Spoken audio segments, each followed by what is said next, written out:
राजनीति, आंदोलन, किसान, करप्शन, गरीबी, इन सभी मुद्दों पर आवाज उठाएगा अब तक न्यूज इंडिया। सत्ता के आगे जब भी सवाल कमजोर पड़ने लग जाए तो सवाल उठाने पड़ते हैं। बोल के लफ्ज आजाद है तेरे, बोल के सच जिंदा है अब तक। होने वाले इजलास को लेकर आपने स्पॉट विजिट आज किया, तैयारियां मुकम्मल हो चुकी है क्या आपके पास?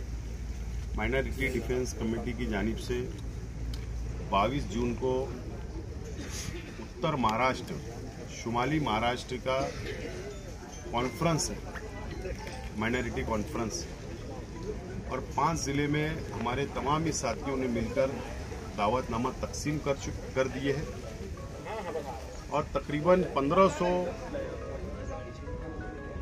की कैपेसिटी यहाँ पर चेयर की है, इंतज़ाम हमने किया है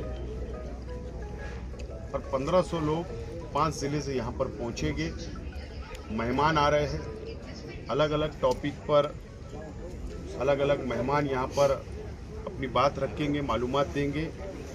और आज हम लोग सब माइनॉरिटी डिफेंस कमेटी के जिम्मेदारान आज यहाँ पर जायज़ा लेने के लिए आए हैं। तैयारियाँ मुकम्मल हो रही है और उम्मीद है कि ये कॉन्फ्रेंस मुल्कों की पहली कॉन्फ्रेंस होगी जो मरकज़ी हुकूमत ने जो वक्फ का काला कानून लाया है, उस काले कानून का मुकाबला किस तरीके से हम करें, कानून के मुताबिक उसके डिफेंस किस तरीके से करें।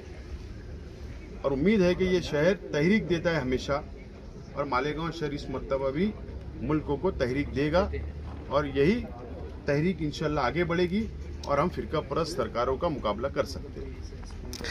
आपने कहा कि ये हिंदुस्तान की पहली कॉन्फ्रेंस होने जा रही है, तो वक्फ अमेंडमेंट बिल मरकजी हुकूमत ने लाई, उसको पास किया, पार्लियामेंट में लागू किया है, तहरीकें चल रही है, अलग अलग जलसा जुलूस एहतजाज हो रहे हैं, सुप्रीम कोर्ट में लड़ाई चल रही है, लेकिन काले कानून की कानून से क्या हम लोग उसके डिफेंस कर सकते, लड़ाई लड़ सकते, इस ताल्लुक से पहली कॉन्फ्रेंस मालेगांव शहर में हो रही है, मस्जिद और मीनारों के शहर में, और 5 जिले की हो रही है।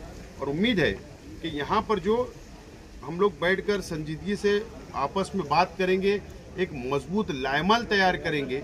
यहाँ पर तकरीबन 50 से ज़्यादा वकील भी आ रहे हैं, डॉक्टर आ रहे हैं, टीचर आ रहे हैं, सियासी, समाजी, मजहबी, ऐसे 1500 जिम्मेदारान यहाँ पहुँच रहे हैं। तो ये 1500 नहीं बल्कि 15 लाख की नुमाइंदगी करने वाले तमाम जिम्मेदारान पहुँच रहे हैं और उम्मीद है कि ये प्रोग्राम कामयाब होगा और कौम को, मिल्लत को इसका फ़ायदा होगा। मुस्तकीम भाई, ये क्या सिर्फ एक कॉन्फ्रेंस तक महदूद रहने वाली है या फिर ये एक इनकलाब है? नहीं, आप एक बात समझिए कि ये अपनी नौइयत की अनोखी कॉन्फ्रेंस है। मुल्क में, महाराष्ट्र में और अपने शहर मालेगांव में जो फिरका परस्त सिर्फ एक कौम को, मुसलमान को टारगेट कर रही है, माइनॉरिटीज़ को टारगेट कर रही है, हमने मालेगांव में माइनॉरिटी डिफेंस कमेटी बनाकर मालेगांव शहर की नुमाइंदगी मुसलसल कर रहे हैं। और आप देख रहे हैं कि ये अगर कमेटी मालेगांव शहर में नहीं होती तो मालेगांव शहर के हालात आज बद से बदतर होते। हमने तमाम ही कमेटी के जिम्मेदारान ने इस शहर को फिरका परस्तों से संभालने की भरपूर कोशिश कर रहे हैं। इसी के साथ ये ज़रूरत पड़ी कि मुस्तकबिल में मसाइल और पहले से उसका हल, ये इसलिए कॉन्फ्रेंस अनोखी है, ये और कॉन्फ्रेंस और जलसों से जुदा है कि मुसीबत आने के बाद जागना और मुसीबत आने से पहले कौम को सही रास्ता दिखाना, ये बहुत अहम ज़रूरी काम हम मानते हैं। और जो आसपास जो 5 ज़िले हैं और उसके भी आसपास आप महाराष्ट्र भर में देखेंगे कि माइनॉरिटीज़ के साथ वक्फ का भी सवाल हो, उसके अलावा दरगाह, मस्जिद, नोटिस, बुलडोज़र की सियासत, कहीं भी SIT का बैठा देना और एक खौफ का माहौल बना देना, वो आसपास से हम खौफ का माहौल ख़त्म करना चाहते हैं। और कानूनी रास्ता क्या हो हमारे लिए मुस्तकबिल में, उसका लाएअमल, उसका रास्ता बताना।